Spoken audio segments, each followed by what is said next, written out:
everybody. My name is Dana with Burning Point Coaching and Consulting, and I got to do the Parents' Night at Nelephant a couple of weeks ago, and we were talking about emotional regulation in kids, and I wanted to take a minute and tell you what I think is the most important part about what we learned together that night, which is called the acceptance arc. And I'm picking this part because a parent came up to me in the parking lot this morning and said, "It worked. My kid just did the arc and it was so great." So here's what it is. Basically, when you want to say something to your kid, right? You want to say no to something, or it's time to get ready to go somewhere, or you need them to do something. Or you're setting a limit, holding a boundary.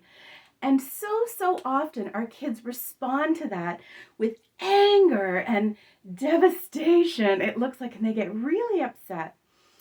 And we do not like that. The behavior that we're looking for when we set a limit or enforce a boundary is acceptance, right? We don't need them to love it, but we want them to go, "Okay, I'll do it." And we want them to do what they need to do. Okay. Well, here is the trick that I learned about parenting, and I think that this is so helpful. It's changed the way that I think about my son's response. I gotta open up my marker. When a child is on their way to acceptance, when they encounter a limit and they need to get to acceptance, they have to go through mad and sad feelings. It looks like this. They're gonna do an arc. Here's the limit, right down here. And they're going to pass through mad and then sad on their way to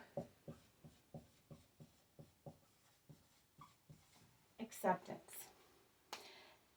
Ooh, let me just tip you up a little bit so you can see sad all the way. Okay, so everybody, especially kids, have to go through mad and sad feelings before they can get to acceptance.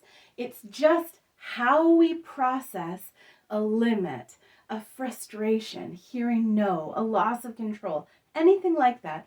We have to go through these feelings.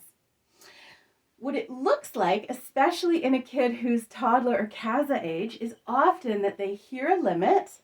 It's over here, I gotta do it backwards. And then they scream at you, and they yell, and they are throwing things, or they're punching the floor, hitting and kicking, and they're just so mad. And then if you as a parent do nothing, what's gonna happen is they're mad, they kind of peak at mad, and it starts to turn to sad. They find their tears. They might start to go, and they move from this very angry, aggressive energy into this sad, and at that point, they might want to be closer to you. They might want to cuddle. They're really sad about it because what they're doing here is grieving the loss of control, the loss of what they wanted to do. Grieving sounds extreme, I know, but that's what those sad feelings are. And they're headed down the other side of the arc. Again, if you do nothing, what they're going to eventually do is go, "Okay, I'll do it." And then they go ahead. They have to pass through mad and then hit their tears and sad, and then eventually, okay, and they do it. Here's why that is so important.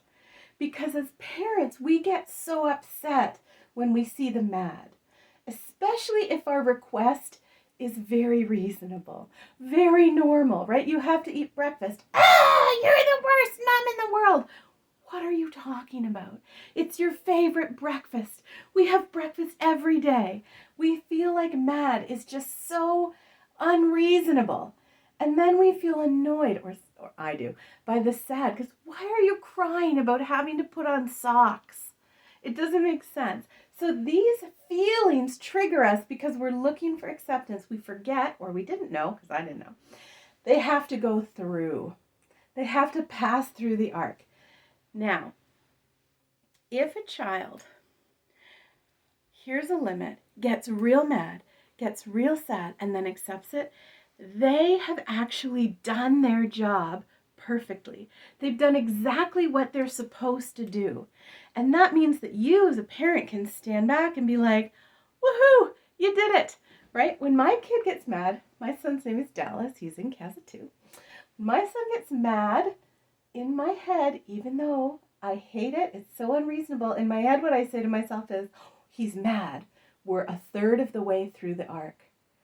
And then when he starts crying, even though I'm like, this is ridiculous, in my mind, I say to myself, oh, he's sad, he's almost done. And invariably within a couple of minutes, we're at acceptance. And it works every single time. Except if I don't do my job. So his job is to mad, sad, accept. My job is to not interrupt him. And that is what I want to offer you today. As parents, we often want to jump in and interrupt the arc because it triggers us. And your job is to not interrupt it. Now, I don't know where you prefer to interrupt. Lots of people interrupt right here because mad is so unreasonable and they don't like seeing that behavior and it's rude and it's not acceptable to hit and kick and scream. They don't like it. And so they interrupt it by saying, you stop that right now, or you have a timeout, and they stop that behavior and they interrupt the arc, which might get you the calm behavior you want, but it does not teach your child acceptance. They haven't necessarily accepted what's going on. They've just stopped showing you that they're mad. Some people interrupt at a different time. Some people interrupt way over here because they're sort of afraid of their kid when they're mad, right? We got to work on that. So they set a limit and then their kid starts to get upset and they just immediately give in. Or they bribe them with something. If you just do it, I'll give you X. Or they threaten them. If you don't listen to me right now, you can't. And they just jump in and stop. Again, it might work for you temporarily, but your child is in a process. They're learning how to accept frustration. They're learning how to accept disappointment, lack of control, and they need that to be a successful adult. So if you set a limit, they get mad, you give in, you have interrupted their arc. My dad always interrupts here because he cannot handle crying. He watches my son start to cry and he immediately is like, don't cry, buddy. You can have it. We can do it. We can whatever. He doesn't want to see tears. He interrupts the arc right here every time. If we interrupt, here's what happens. Instead of learning how to get from a limit to acceptance of a limit, our children will learn, when I have a limit, if I throw a fit, if I get mad, I get my way. If I start to cry, I get my way. And they never learn that they can move through their mad, sad feelings and get to acceptance. Now, here, if you've got another minute for me, here's the kicker. Why do we interrupt when our kids are mad? Why do you want to interrupt when your kid is throwing a tantrum in the hallway at school? It's because you have a feeling. You feel embarrassed.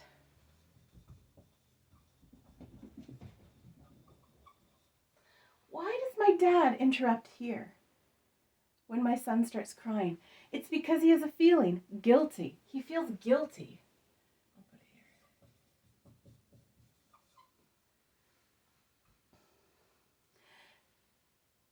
We interrupt our children's natural arc because we have not learned how to tolerate our feelings. I think this is so powerful.